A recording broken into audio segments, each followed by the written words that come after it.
una pincelada de aspectos que es relevante que ustedes también lo conozcan. Es que en esta compraventa, si bien es el comprador que por lo general solicita un due diligence,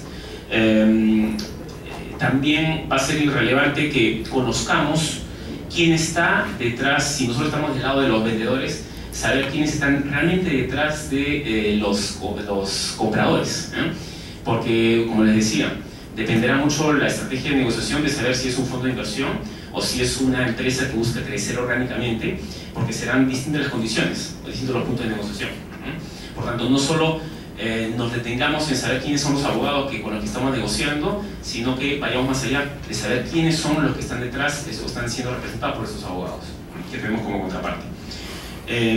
Como decíamos, due diligence, si bien es por lo general solicitado por la parte compradora, es importante también realizar un due diligence en la parte de los vendedores, para saber exactamente quiénes son, y sobre todo por un tema también de transparencia, de saber de dónde están obteniendo los fondos que van a servir para cerrar esta operación, por las contingencias que puede generar, ¿no? Sobre todo si se trata de una sociedad regulada. Aquí, además, como cereza sobre el pastel, en este ejemplo que les he comentado, en Chile estamos hablando de un negocio regulado, ¿eh? Por tanto, uno de los aspectos también regulado por el equivalente de la Superintendencia de Bancos y Seguros chilena. Y en ese entendido era también analizar el aspecto regulatorio. ¿Qué impacto tenía que salga este colombiano a través de su filial y yo entre dentro de esta operación que tenía que ser necesariamente aprobada por el regulador chileno? Es importante, por tanto, también analizar todas las contingencias, entre ellas las regulatorias que pueden darse en el caso que el servicio sea regulado. Otro elemento relevante es que también normalmente cuando yo adquiero es importante tener cierta espalda financiera, porque aun cuando yo tenga todas las responsabilidades que esté asumiendo la parte vendedora, imaginemos que hay un 100% de la responsabilidad en cuanto a los activos que nos está transfiriendo, de la sociedad que nos está transfiriendo. Si surgiera este riesgo, claro, ustedes dirán, sí, pues yo lo voy a reclamar, o me voy a un juicio para reclamar eso. Sí, pero yo, mientras me voy al juicio, que demorará 5 años y que yo obtenga esa indemnización, pues mientras tanto tengo al fisco peruano, chileno o colombiano exigiéndome el pago de la multa. Por tanto, va a ser necesario que yo tenga cierta holgura financiera o cierta solvencia que me permita cubrir estas eventuales contingencias, ¿no? No basta, por tanto, que yo tenga yo haya encontrado la cuadratura del cuadrado o la redacción perfecta y que la otra parte me haya aceptado, sino que también financieramente tengo que tener la solvencia para poder asumir cualquier contingencia que en los hechos se pueda dar. Y finalmente, es relevante que en este tipo de operaciones mantener mucha reserva en las operaciones que se van dando, porque puede tener tal impacto que determinada sociedad entre al control de determinada corporación que se haga público y que de pronto termine echando por tierra la operación como tal, porque puede generarse un impacto frente a la clientela, frente a los consumidores. Entonces, hasta el último momento es importante mantener la reserva en ese tipo de operaciones. Y por tanto, otro aspecto también fundamental es que puede ser que a quien tengamos al frente sea un comprador o un falso comprador, ¿no? Que sea una sociedad de la competencia, que lo que busque es simplemente obtener información estratégica de la parte vendedora y que al final no adquiera la sociedad, pero sí obtenga toda la información de la sociedad, de la operación como tal. Y para eso, como ustedes comprenderán, es fundamental tener presente los documentos que hemos visto, que es el acuerdo de confidencialidad, y saber quién es el comprador. Yo creo que eso es todo, y a disposición de ustedes. Muchas gracias, Guillermo. Excelente exposición, igual que Alfredo. Fíjense, la transparencia está asociado al conocimiento. En la medida en que tengo más conocimiento, me preguntaré si necesito más información y me preguntaré por los temas de transparencia. En tal sentido, fíjense la importancia del conocimiento. No vale después decir, oiga, voy a suscribir un contrato, pero no pensé en eso, no pensé en lo otro. Entonces, fíjense la importancia de la experiencia y de compartir con los expositores que nos comparten la experiencia en temas financieros, en temas de due diligence también. Muy bien, yo les voy a comentar un poco sobre lo que es la transparencia o las cláusulas de transparencia en los mercados financieros en lo que se refiere a la emisión de obligaciones.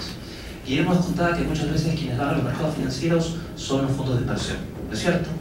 Nos decía también Alfredo que cuando vamos a los mercados financieros requerimos transparencia y cumplir con la regulación. Entonces, la pregunta es, ¿y cómo lo hacemos? ¿Cómo cumplimos con esos requerimientos? Porque recordemos que todo lo que no pongamos luego no podemos exigirlo. Entonces, cuando vamos a una emisión de bonos corporativos, la pregunta es, ¿y dónde colocamos las exigencias? Pues en las cláusulas, en las obligaciones, en las prestaciones. Y de aquí algunos ejemplos, fíjense ustedes. Asociamos la transparencia con algunas cláusulas vinculadas a obligaciones de no hacer. ¿Qué le prohibiríamos? Si usted le presta su dinero a alguien, la pregunta es, ¿qué le prohibiría hacer? Bueno, algunos ejemplos. Primero, que no reparta las utilidades y todavía tiene pendiente pagarle usted. Entonces le ponemos una prohibición. No repartir utilidades a menos que o se obtengan ciertos resultados o limitarlas mientras no se garantice el pago, por ejemplo, de los bonos corporativos que usted ha suscrito. No se podrá realizar eventos de reorganización societaria. Imagínese que usted le ha prestado una gran cantidad, le ha prestado $200 millones y de pronto la compañía se cinde, la compañía vende sus activos, ¿le impactaría o no? Entonces ponemos limitaciones sobre reorganizaciones societarias.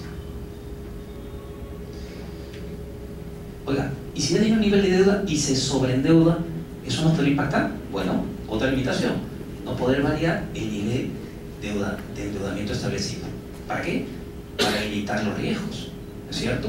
Cada una de estas obligaciones tiene un objetivo, limitar los riesgos. ¿Qué más podría pasar?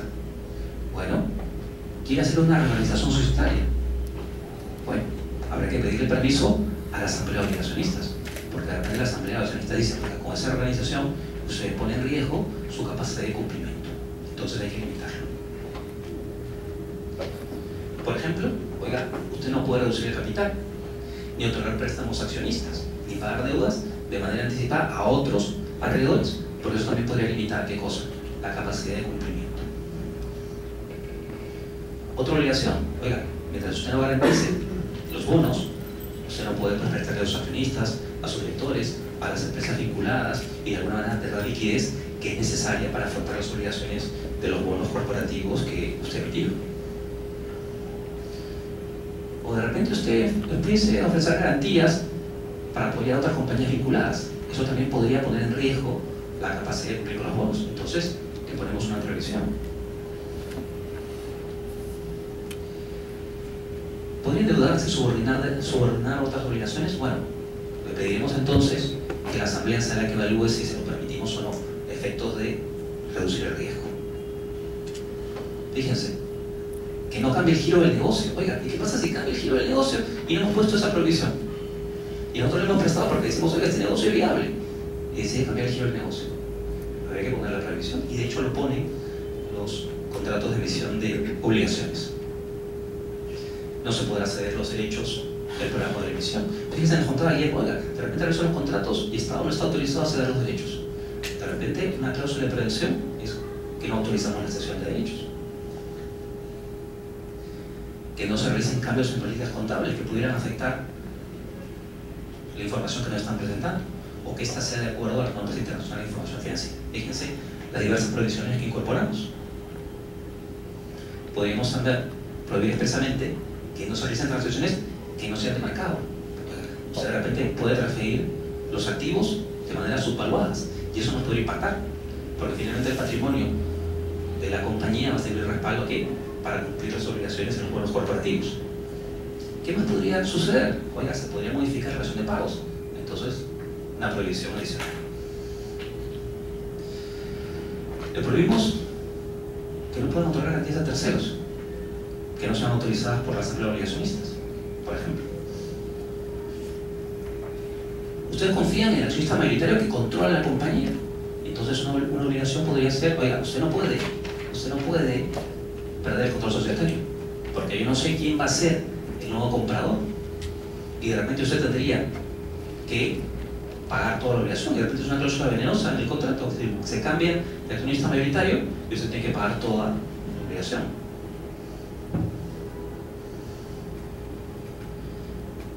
Fíjense que las sociedades que reciban aportes no dejan de convertirse en fiadores solidarios. En fin,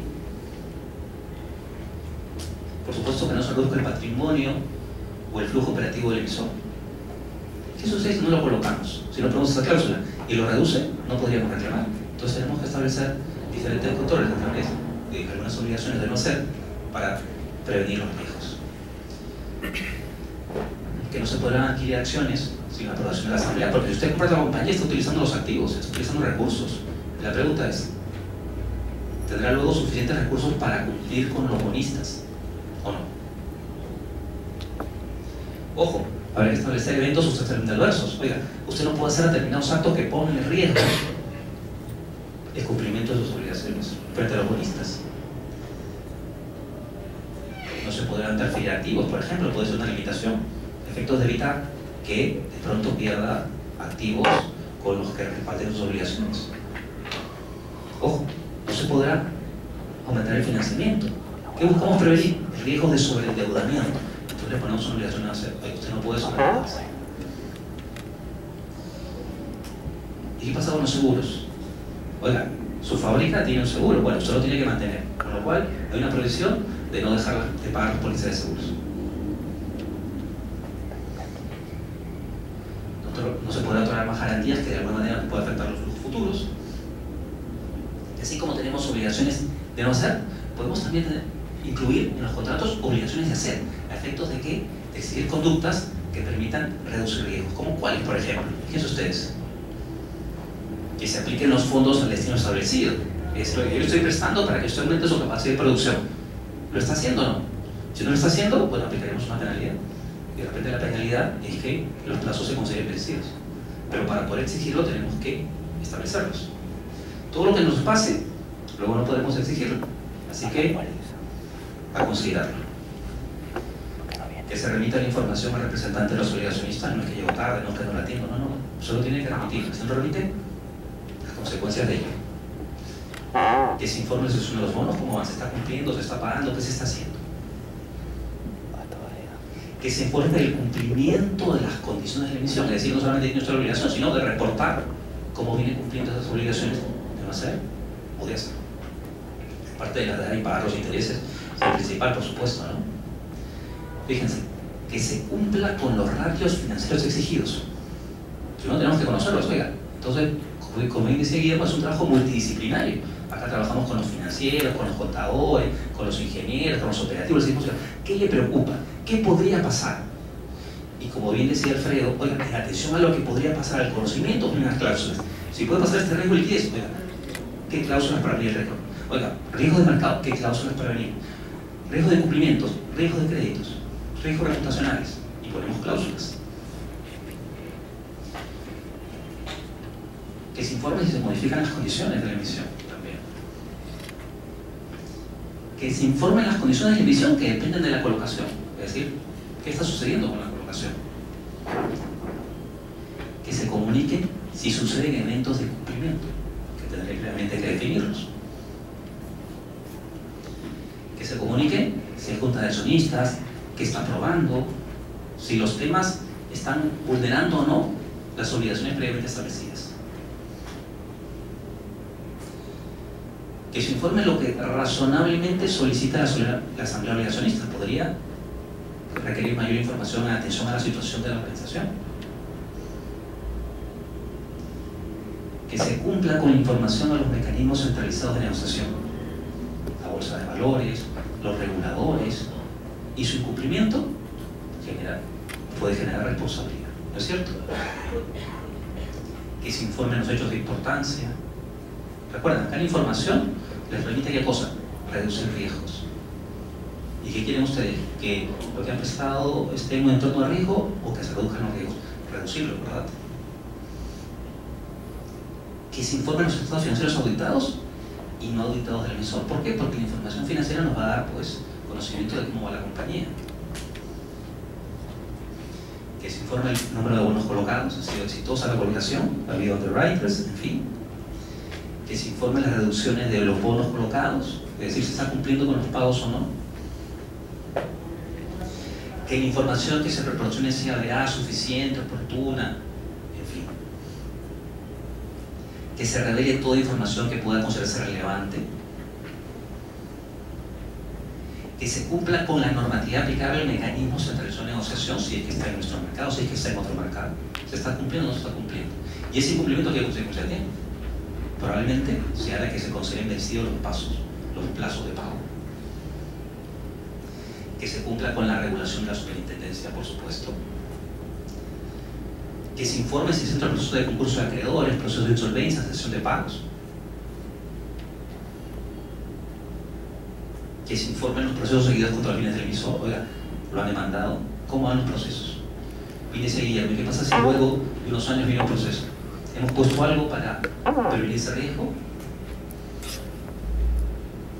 Que se proporcione información dentro del plazo establecido, porque el emisor podría decir, oiga, yo me proporciono la información, sí, pero tiene que ser dentro de los plazos establecidos. Que se cumplan con los requerimientos de las autoridades gubernamentales. Oiga, usted no está cumpliendo, tiene una responsabilidad, eso puede impactar. Entonces, es una obligación que tiene que cumplir, no solo con nosotros, sino con los requerimientos y considerar esta obligación dentro de los contratos. Que se mantenga vigente las declaraciones realizadas por el emisor. Que declare, dice, oiga, yo tengo estas características, no tengo tal otras, que se mantengan vigentes porque hemos contratado la atención a qué? A esas declaraciones. Por supuesto, fíjense que se mantengan en buen estado los activos. Si algo le pasa a los activos, se puede afectar su capacidad de generar flujos futuros. Entiéndase, su capacidad de pago. Entonces decimos, oiga, si sus activos son afectados, tenemos que sentarnos a revisarlos y de repente considerar vencidos los plazos de pago. Que se mantengan vigentes las pólizas y coberturas. ¿Por qué? Porque eso de alguna manera nos permite prevenir riesgos de accidentes u otros o desastres. Que se lleve la contabilidad de la información financiera de acuerdo a las mejores prácticas, a las normas internacionales de información financiera. Fíjense todas las obligaciones que vamos incorporando. Que se esté al día en el cumplimiento de las obligaciones tributarias.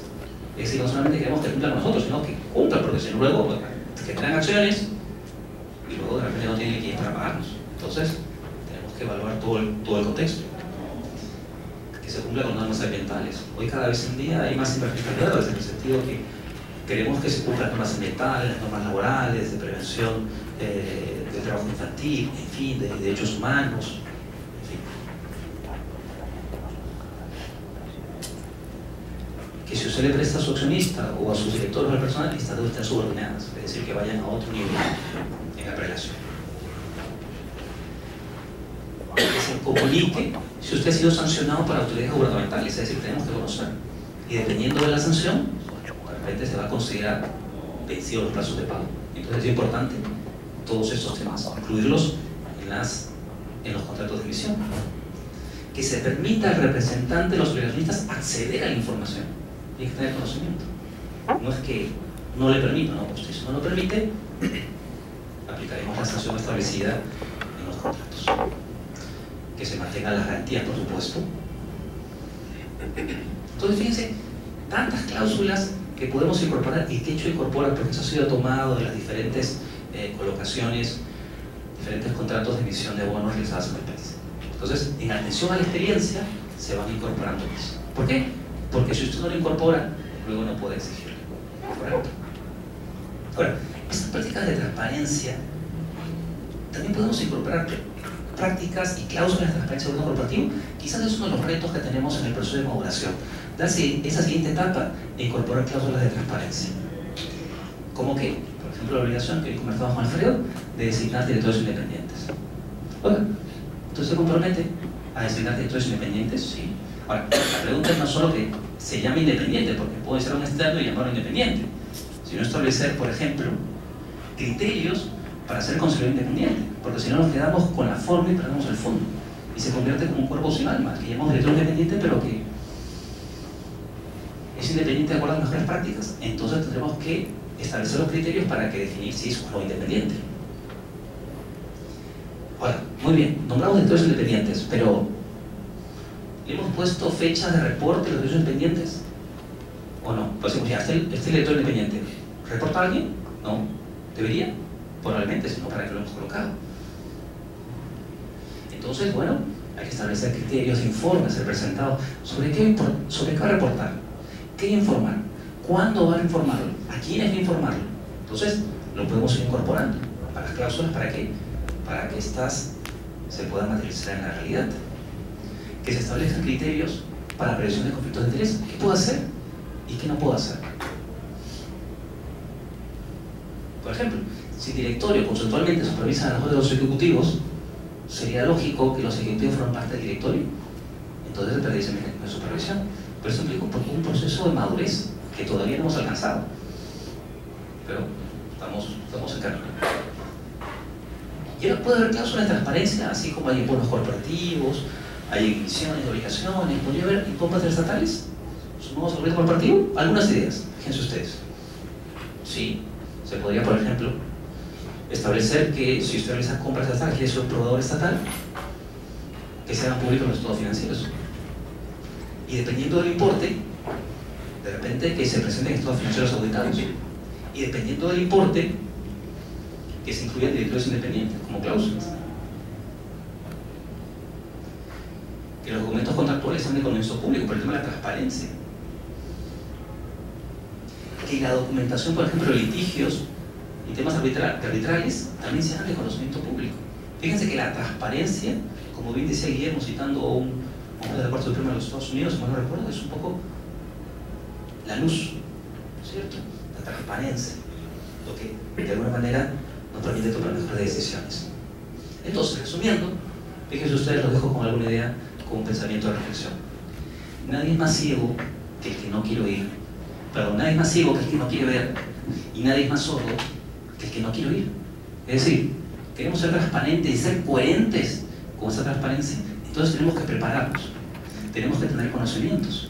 Porque si no tenemos conocimientos, ¿qué transparencia vamos a pedir? ¿Se dan cuenta? Imagínense que se malogra, no sé, el motor de su auto.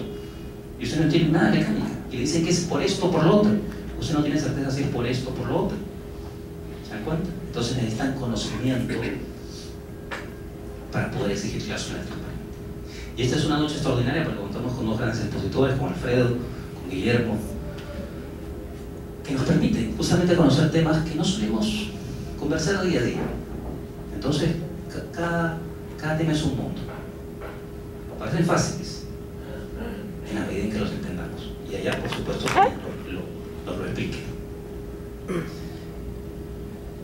Y la transparencia implica un tema ético, que es el fondo del asunto. Yo siempre digo a mis estudiantes, les digo, la parte del hecho no es complicada. Aplicación a las normas, interpretaciones, hay interpretaciones para todos los gustos. La parte difícil es la parte ética. Porque a veces la parte ética implica dar un paso al costado. Oiga, y usted tiene que pagar el colegio de los niños, tiene que pagar la universidad, el ritmo de vida. Entonces, la parte ética es la parte compleja. Y la parte ética está en todos los aspectos de nuestra vida. En la parte de los actos, operaciones, contratos financieros, todos los actos jurídicos. Así que la gran pregunta es, ahora con esos conocimientos, ¿qué decide hacer usted con esos conocimientos? Esa es la pregunta de fondo. Y vamos a pasar a las preguntas con los expositores para darle pie al público. Ok, iniciamos con la ronda de preguntas, por favor. Cualquier duda, levanten la mano y se les concede el micrófono. Perfecto.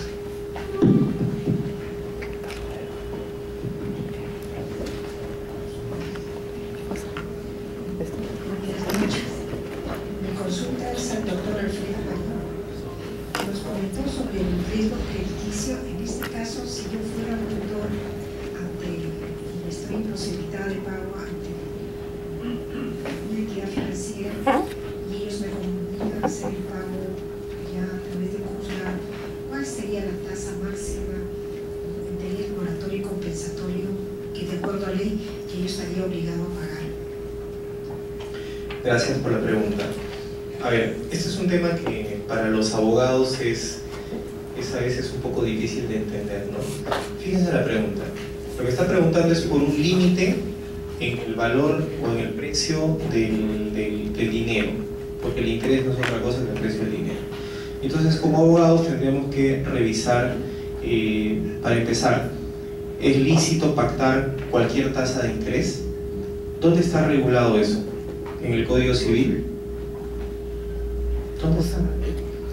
Pues el artículo 9 de la Ley de Bancos dice que las entidades financieras supervisadas pueden acordar los intereses que consideren con las personas, con sus clientes. Entonces, eso es una carta abierta. No hay un límite para fijar los intereses. En ese sentido, si tú vas a una entidad financiera y pactas intereses, por ejemplo, del 20% tasa efectiva anual por un crédito, o del 12% por un crédito hipotecario, o del 80% por una tarjeta de crédito, si tú tienes a bien contratar con la empresa, pues va a estar bien, porque además tienes otras alternativas, tienes otros bancos, otras entidades y tú puedes cotizar, ¿de acuerdo? Ahora, como abogados sabemos que existen dos tipos de intereses: el compensatorio, que es el precio, la compensación por el uso del dinero, el tiempo que tú tienes, y el moratorio, que surge cuando has dejado de pagar al día siguiente. Entonces la pregunta dice, en el supuesto en que no he pagado y se activan los moratorios y también los compensatorios, ¿existe algún límite para que la entidad pueda exigir el pago del interés? La respuesta es no.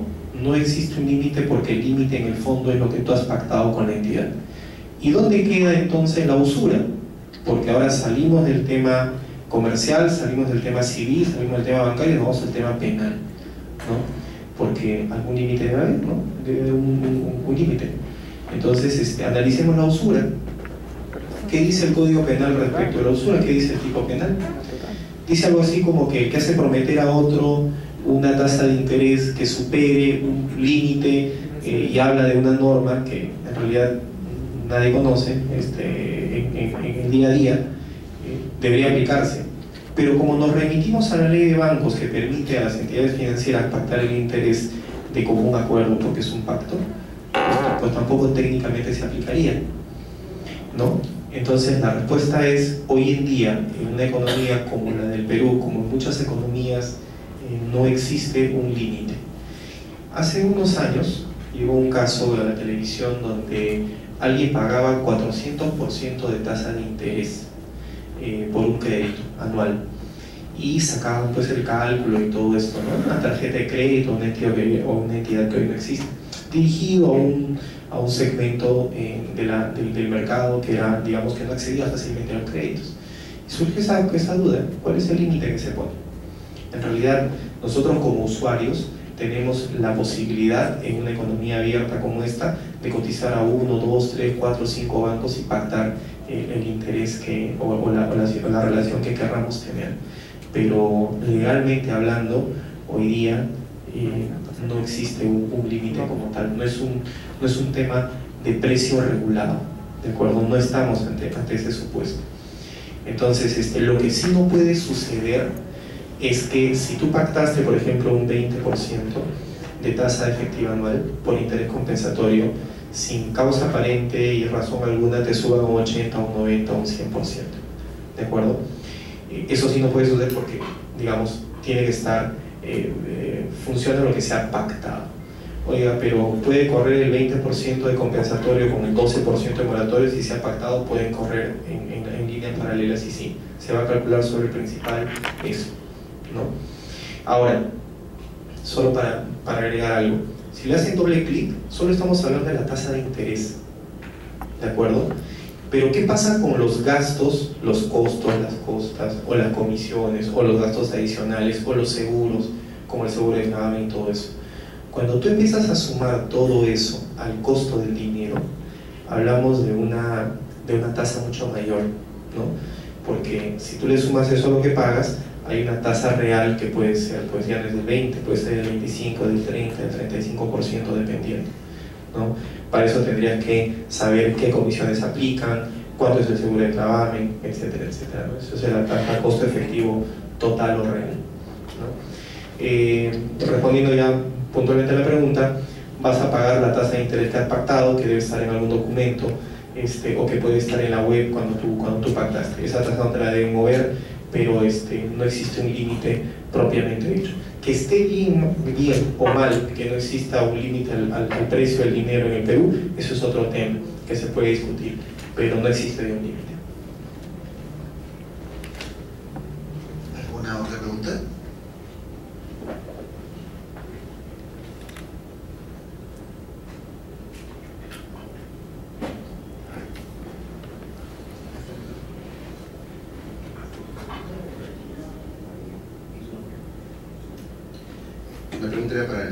Bravo, él mencionó algunos de los temas a considerar cuando había un proceso de due diligence para fusiones y adquisiciones, ¿no es cierto? Usted aconseja de que toda esta información esté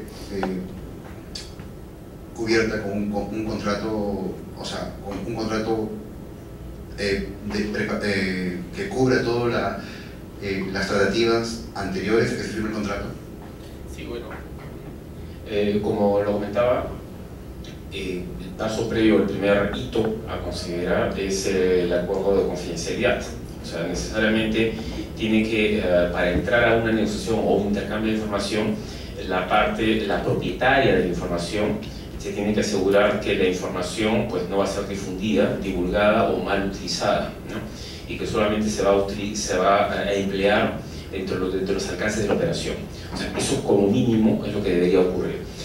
Como usted bien dice, hay un segundo hito antes del cierre de la operación, como decíamos también, es el acuerdo de intenciones. Es decir, yo firmo el acuerdo de confidencialidad, intercambio de información, pero después tengo que establecer por lo menos el marco preliminar que me va a permitir posteriormente aterrizar el cierre de la operación. Tengamos en cuenta que cuando yo ya estoy firmando estos documentos, en ese interín, mientras tanto, se está realizando el due diligence. No es que yo espero tener el due diligence cerrado para recién firmar el acuerdo de confidencialidad. Tampoco espero cerrar el due diligence cuando estoy con este acuerdo de intención. O sea, normalmente esto es un ITER, es un proceso que continúa y con estos documentos y como telón de fondo tengo el due diligence que lo vengo elaborando y van saltando, si se quiere, los riesgos. Y eso me permite a mí y a la parte compradora ir nutriendo mi argumentario para posteriormente pues, negociar los mejores términos dentro de ese acuerdo de intención y el acuerdo final. Un elemento fundamental del acuerdo de intención, que es el previo al cierre, es fijar ese marco que posteriormente yo ya lo cierre y no voy a reabrirlo en la negociación final. O sea, en otras palabras, yo no incurro en costos de transacciones inútiles, abriendo frentes o abriendo acuerdos que posteriormente la otra parte va a desconocer. Yo tengo un acuerdo de intención, ya fijo el marco y eso posteriormente lo traslado al acuerdo final. Por eso es fundamental no dejar de prestar atención a ese acuerdo de intención, porque ya fijé la primera piedra sobre la que voy a construir la operación final. No sé si eso responde a su pregunta. Sí, y una cosa más, ¿qué tan detallado tiene que ser esto? Porque hay un montón de cosas que van surgiendo, ¿no? A mí me ha pasado, por ejemplo, de que uno va revisando partiditas y las partidas, o sea, bajo un nombre, luego uno va al anexo y tampoco termina siendo tan clara que al final podría ser, por ejemplo, un préstamo a un accionista que tiene años y no le devuelven nunca, ¿no es cierto? Y está ahí porque está ahí, pero se sabe que nunca lo van a pagar y entonces... Y también por la otra parte, ir soltando esta información es información muy confidencial, porque sobre todo esto pasa, por ejemplo, cuando las empresas son familiares, ¿no? O sea, hay temas que no quieren ir soltando tan fácilmente y también, obviamente todo esto está encerrado dentro de un marco de tiempo, porque los procesos de negociación de due diligence no pueden ser eternos, ¿no? Entonces, por eso le pregunto, ¿qué tan detallado puede ser o usted aconseja que sea mucho más flexible para que, ¿cómo se llama? Para que tampoco estemos haciendo en cada momento una venta de un contrato marco. No, claro, definitivamente por eso su nombre, como su nombre lo indica, es un acuerdo preliminar, un acuerdo de intención, donde se fijan los lineamientos generales sobre lo que yo ya tengo cierta seguridad, pero eso no está escrito en piedra. O sea, si es que ese due diligence que se va desarrollando mientras tanto surgiera posteriormente algún elemento como el que usted está comentando, eso necesariamente tiene que reabrir una nueva negociación y ver cómo lo traslado dentro del acuerdo final. Tengamos en cuenta que en el acuerdo final, el propósito de este acuerdo final es incorporar aquello sobre lo que yo tengo, las partes están técnicamente con un consenso exista sobre esos alcances. En ese acuerdo final, por tanto, se incluirán estas declaraciones que hemos comentado, donde la parte vendedora pues, está asumiendo obligación sobre lo que la foto que en ese momento existe, ¿no? Entonces, se va avanzando, de a poco se va construyendo esta operación conforme la información se vaya obteniendo y claro, si al final, como hemos visto en el ejemplo que comentaba, la parte interesada de la compra ve o aprecia que que las contingencias son elevadas y altas, o decide incorporar otras declaraciones, o decide forzar una responsabilidad ilimitada o limitada hacia el monto total, o establece, por ejemplo, si el interés es tan grande en comprar o cerrar esa operación, por ejemplo, ¿no? Es un elemento, imagínese usted que la operación es de $2 millones, por poner un monto. Yo pago un monto determinado en efectivo al cierre de la operación, porque pongamos el 50%, y el otro 50% lo pago a expensas del resultado de la operación, o el resultado de la operación del giro de la sociedad una vez adquirida. En otras palabras, lo sujeto al resultado. O sea, en otras palabras, yo compro una sociedad no para poner la escritura pública de adquisición en un marco de mi oficina, sino que la compro para que me sirva o me rinda los suficientes ingresos. Y en otras palabras, por eso es que ese otro 50% de ese saldo de pago, yo lo sujeto a los resultados, ¿no?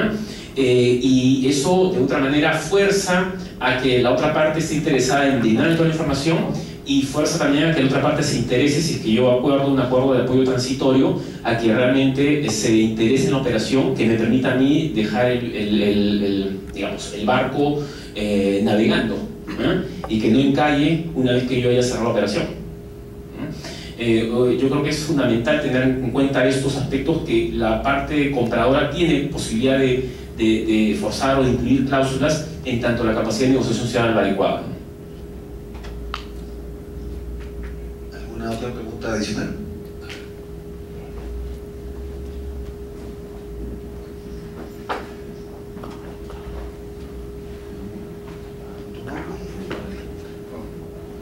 La pregunta es para el doctor Luis García. Usted habló de una figura que me pareció interesante, directores independientes. ¿Cuál es la importancia en el mundo financiero, a su consideración, aplicada al derecho? Porque ¿cuál es la diferencia entre un director normal y un director independiente aplicado a las finanzas? Muy bien, muy buena pregunta. Fíjese usted, si una compañía controla la sociedad, lo va a controlar el mayoritario, ¿no es cierto? El va a controlar la compañía. Pero cuando entramos en crisis, después de la crisis asiática, la pregunta es, bueno, ¿cómo conseguimos que los inversionistas regresen a invertir en nuestras compañías? Entonces, una figura que venía en el año 92 con el código CADO y de mejores prácticas de gobierno corporativo, de pronto tomó mucha fuerza y se dijo, oiga, yo he visto una compañía, soy un mayoritario, tengo inversión, pero fíjense, yo para demostrarle que quiero ser transparente y lo que quiero hacer es reducir el riesgo para que usted venga a invertir, y ese riesgo está asociado a la tasa de interés. Mientras más riesgo soy, más tasa de interés usted me va a cobrar. Entonces intento reducir el riesgo para reducir la tasa de interés. Entonces le pregunto y le digo, oiga, yo voy a nombrar directores independientes. ¿Pero qué quiere decir director independiente?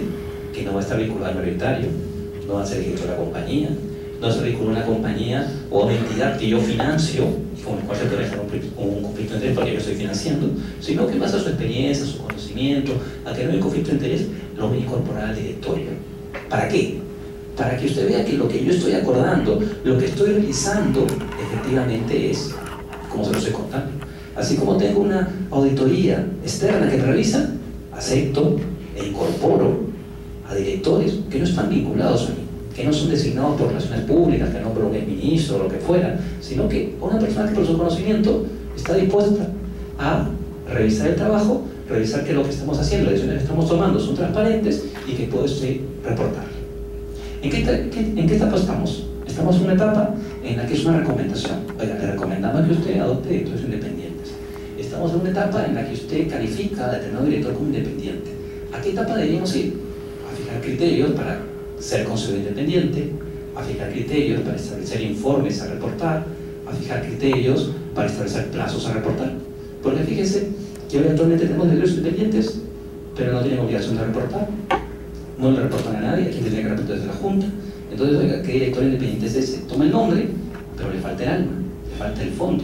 Entonces, eso tiene un efecto en reducir el riesgo y, por supuesto, tiene un efecto en que todo esto es un proceso jurídico, son actos jurídicos.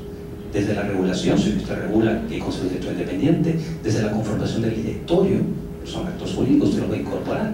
Usted va a poner exigencias, son actos jurídicos, que va a producir efectos jurídicos y va a generar responsabilidad del director independiente, si ha cumplido o no con sus funciones. Entonces, fíjense, hay un aspecto económico, hay un aspecto financiero y hay un aspecto jurídico. Y recuerda que todo hecho económico en general también es un hecho jurídico. Usted compra algo, se da un contrato, genera responsabilidad, en fin, tiene exigencias. No sé si toda su pregunta, tengo alguna inquietud.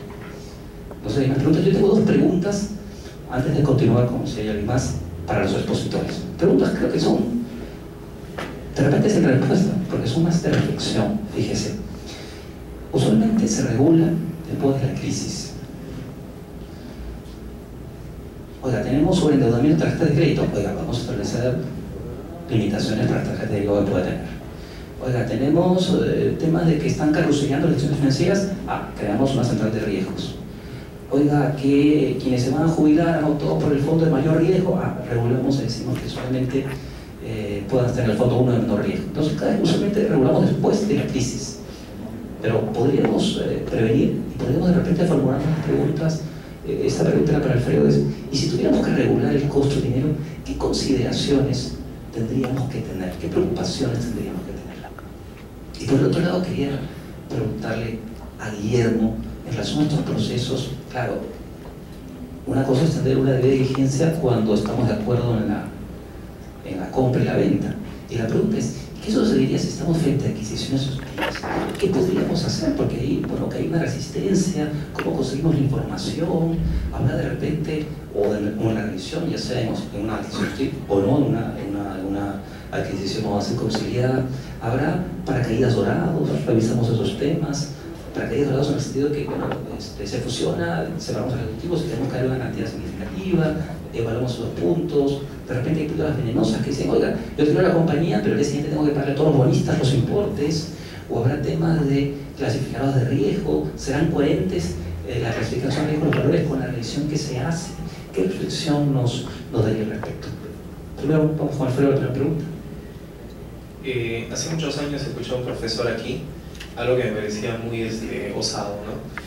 Él decía que el derecho está en todo, y que tú puedes hacer mientras el derecho no te prohíba, ¿no? Incluso saludar. Saludas porque el derecho no te prohíbe, ¿no? Y está inmerso en todo. Y muchas decisiones se dan a partir de esa permisión o de ese correr, ¿no? La pregunta es, ¿qué decisión tomamos? ¿Regulamos el precio del dinero? ¿Le ponemos un límite a la tasa de interés o no? Vamos a encontrar argumentos a la derecha y a la izquierda. ¿De acuerdo? Entonces, si tenemos que tomar posiciones y sustentar cada cosa en su lugar. A mí particularmente me queda muy claro unas clases que llevé aquí con Alfredo Bular cuando él llegó, la primera vez que dictaba en la de Lima, porque Alfredo Bular, que viene de la Universidad de Guillermo, de la Católica, trajo todo ese influjo de Yale, ¿no? Y el modo como explicaba algunas cosas me quedaron muy grabados. Y tengo una resistencia natural a que se regule algunas cosas. Es mejor dejarlas no reguladas, pero si tenemos que tomar una posición en el tema de regular los precios, yo particularmente tengo argumentos para considerar que no, porque es una puerta abierta para luego empezar a regular todo, y cuando uno regula y pone precios y topes, valores, desincentiva muchas veces la inversión, ¿no? El otro día conversaba con Luis Miguel, hay productos que naturalmente están o artificialmente están regulados, como en temas de telecomunicaciones, en temas de transferencia de energía, hay muchas cosas que están reguladas, pero hay otras que no. Particularmente prefiero que no se regulen. Es como hace unos días me preguntaba un amigo, ha surgido la discusión si debe haber bicameralidad o como antes, o nos quedamos con una sola cámara como es ahora. La verdad es que yo preferiría la doble, le digo, para que no se hagan las leyes. Muchas de las leyes solo entorpecen las relaciones de las personas, ¿no? Imagínense que alguien se ponga a regular todo lo que ha explicado Guillermo, todo lo que ha explicado Luis Miguel, y tendría que haber un código que regule el proceso de, no sé, adquisiciones, fusiones y todo lo demás. Tratar de meter en 500 páginas, en 500 artículos, toda la inteligencia o todo lo que puede venir sería pues muy ambicioso, ¿no? Creo que es mejor dejar algunas cosas por ahora no reguladas. Esa es una visión particular de cómo yo veo las cosas, ¿no? Cuando estaba como estudiante como ustedes, había una discusión en obligaciones como profesor, no sé si todavía dicta Carlos Cárdenas, y hablábamos sobre por ejemplo, Guillermo ha hablado de todo el íter de la negociación hasta antes de firmar el contrato. ¿Qué regula del Código Civil todo eso? Y me acordaba de eso, la responsabilidad precontractual. Si ustedes voltean el Código Civil, no existe regulada la responsabilidad precontractual en el Perú, que puede existir en otros países. Y funciona bastante bien porque hay una cláusula general de negociar de buena fe. Yo me quedé muy pegado en esas cosas, ¿no? Hay cosas que prefiero que no estén reguladas, pero que se pueden discutir incluso a nivel judicial. Que el día que las regulemos, podemos poner candados que no nos permitan salir. No les he escuchado, por ejemplo, decir al inicio a ustedes una pregunta, pongamos cláusulas, Miguel decía, no puedes vender, no puedes transferir, no puedes hacer esto. Todo eso se puede en el Perú. ¿Qué dice? ¿Se puede limitar el derecho de propiedad? ¿Se puede limitar los derechos que tienen algunas personas? Pues sí, porque no están tan reguladas como algunos quisieran. Por eso es que se puede pactar libremente, por eso es que se puede poner ese tipo de cláusulas, por eso es que le puede poner un tipo de penalidades.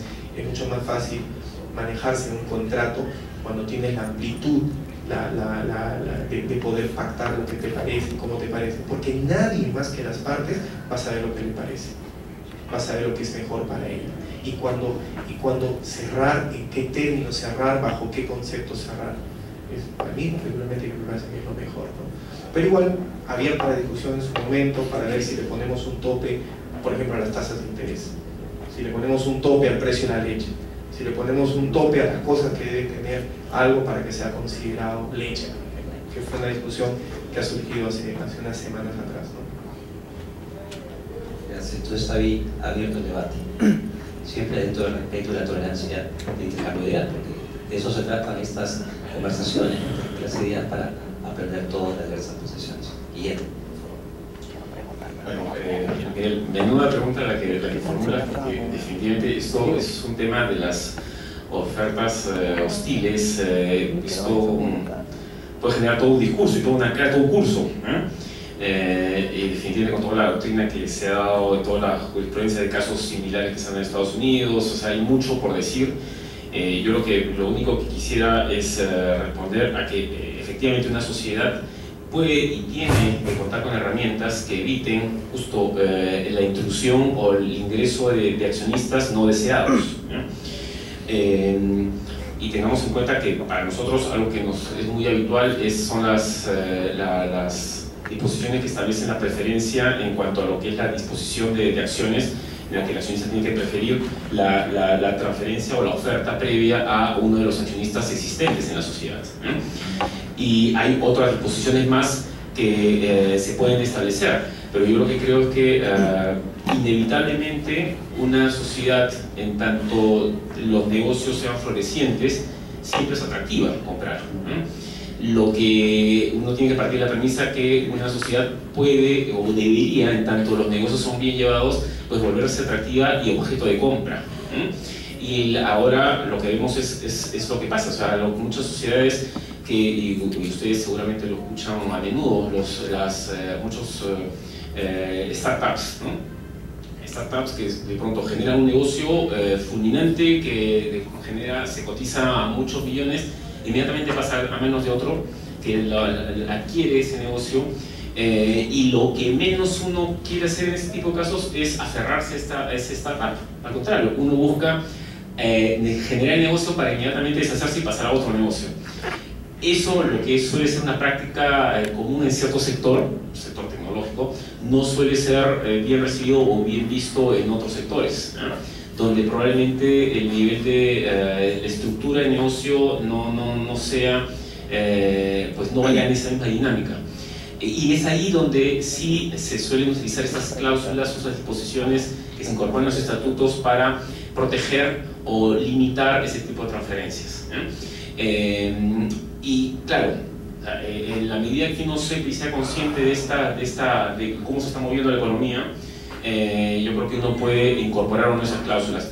Lo que sí está claro es que si uno no se plantea esas interrogantes, es lo que podríamos decir que guerra avisada no mata gente, pero no mata gente inteligente. Es decir, si uno sabe muy bien que ese es el riesgo, pues debería regular esos aspectos dentro del marco societario, o si es que uno efectivamente lo que busca es entrar de una dinámica de mercado y desprenderse de la sociedad fácilmente, pues lo que le va a convenir es dejar un poco de abierto la puerta, ¿no? Gracias.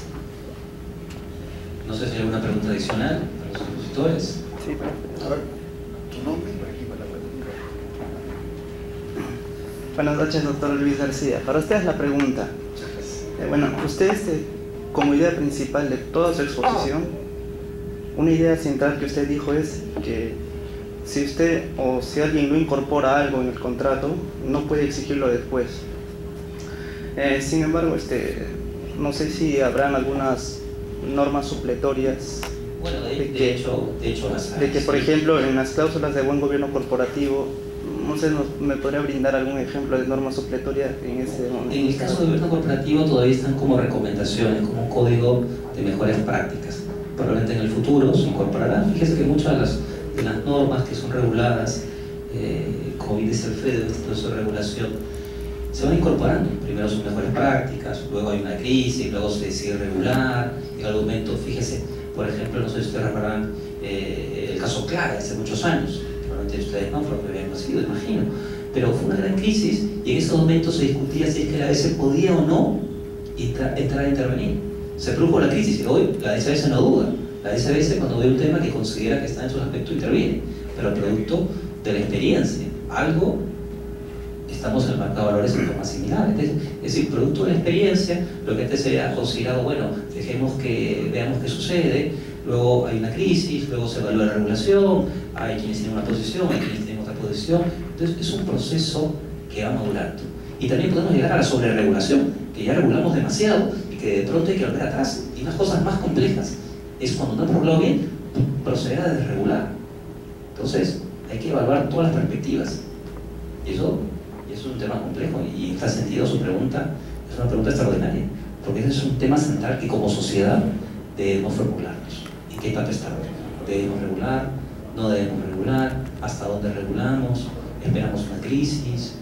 ¿Confiamos en la madurez de las personas para la interpretación? Porque la interpretación también nos puede llevar a, de repente la idea original era una, y en la interpretación terminamos tomando otra idea totalmente diferente porque, total, las palabras se expresan en la interpretación.